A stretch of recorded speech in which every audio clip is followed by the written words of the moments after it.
السلام علیکم دوستوں، آج ہم بات کریں گے 2022 کی اپریل کی وہ پر اسرار رات جب ملک کے سب سے بڑے ایوان کے دروازے رات 12 بجے کھولے گئے اور ایک منتخب وزیر اعظم کو اقتدار سے باہر کر دیا گیا۔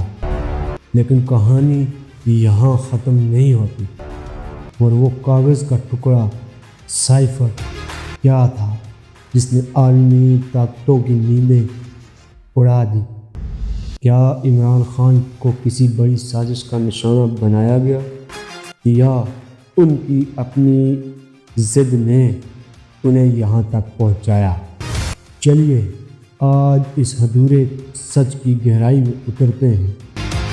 تاریخ کے پاس دو طرح کے کردار ہوتے ہیں، ایک وہ جو وقت کی لہروں کے ساتھ بہہ جاتے ہیں، اور دوسرے وہ جو وقت کا دہارا موڑنے کی جسارت کرتے ہیں۔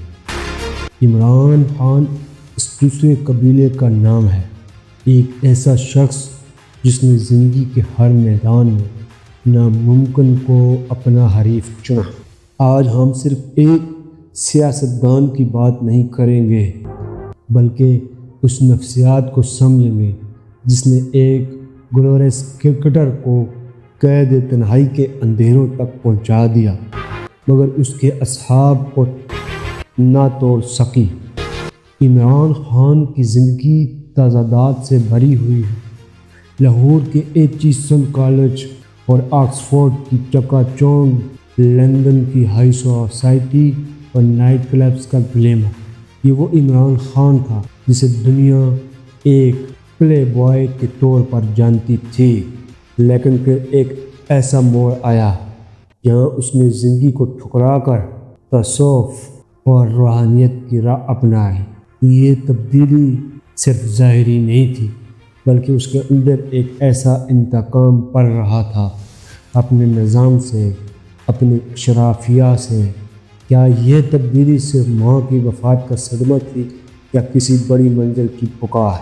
1992 کا ورلڈ کپ صرف کرکٹ کی جیت نہیں تھی، وہ عمران خان کی شخصیت کا ڈیپ کوڈ تھا۔ جب سب نے کہا کہ پاکستان باہر ہو چکا ہے، تب اس نے سفید شرٹ پر شیر کا نشان لگا کر کہا، میں اب بھی جیتوں گا۔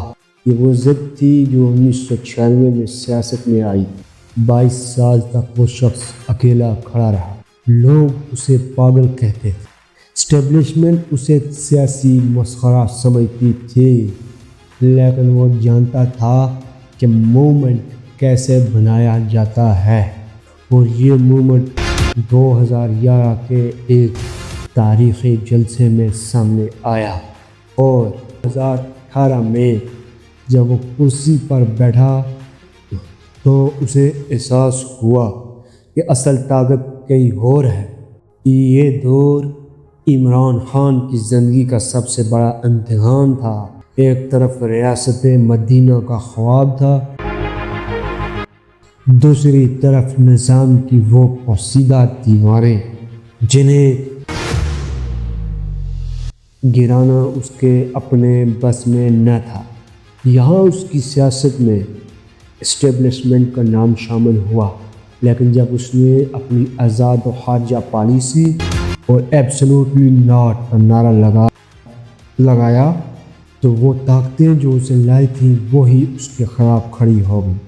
اپریل 2022 کی وہ رات جب پارلیمنٹ کے دروازے رات 12 بجے کھلے، وہ عمران خان کے سیاسی قتل کی کوشش تھی یا ایک نئے لیڈر کی پیدائش؟ 19 مئی کے واقعات، وزیر آباد کا حملہ، اور پھر اڈیالہ جیل کی وہ کال کوٹھری۔ جس شخص نے لندن کے محلات دیکھے وہ آج زمین پر سونے پر مجبور ہے۔ لیکن یہاں ایک سوال اٹھتا ہے، کیا قید نے اسے کمزور کیا؟ 8 فروری 2024 کے الیکشن نے ثابت کر دیا کہ عمران خان کا نظریہ جیل کی دیواریں پھلانگ کر عوام کے ووٹ تک پہنچ چکا ہے۔ یہ تاریخ میں پہلی بار ہوا کہ ایک لیڈر جیل میں تھا، اس کے پاس انتخابی نشان نہیں تھا۔ اس کی پارٹی بکھر چکی تھی مگر اس کا نام جیت کے لیے کافی تھا، عمران خان احمد نیازی۔ عمران خان ایک قیدی ہے مگر کیا وہ ہار چکا ہے؟ تاریخ بتاتی ہے کہ نیلسن منڈیلا اور بھٹو جیسے لیڈروں کو مٹانے کی کوشش انہیں امر کر دیتی ہے، اور وہ ایک مسیحا ہے یا ایک جذباتی انسان، اس کا فیصلہ آنے والی نسلیں کریں گی۔ لیکن ایک بات طے ہے، پاکستان کی مٹی اب وہ پرانی مٹی نہیں رہی۔ اسے ایک شخص نے شعور کا ایسا ٹیکا لگا دیا ہے جس کا اثر اب کبھی ختم نہیں ہوگا۔ آپ کو کیا لگتا ہے عمران خان کا انجام کیا ہوگا، فتح یا قربانی؟ پیارے دوستو، امید کرتا ہوں کہ آپ کو آج کی یہ مختصر ڈاکومنٹری پسند آئی ہوگی۔ اگر آپ چینل پر نئے ہیں تو چینل کو سبسکرائب کر دیں، بیل آئیکن کا بٹن دبا دیں تاکہ مزید ویڈیوز آپ تک پہنچ سکیں۔ اللہ حافظ۔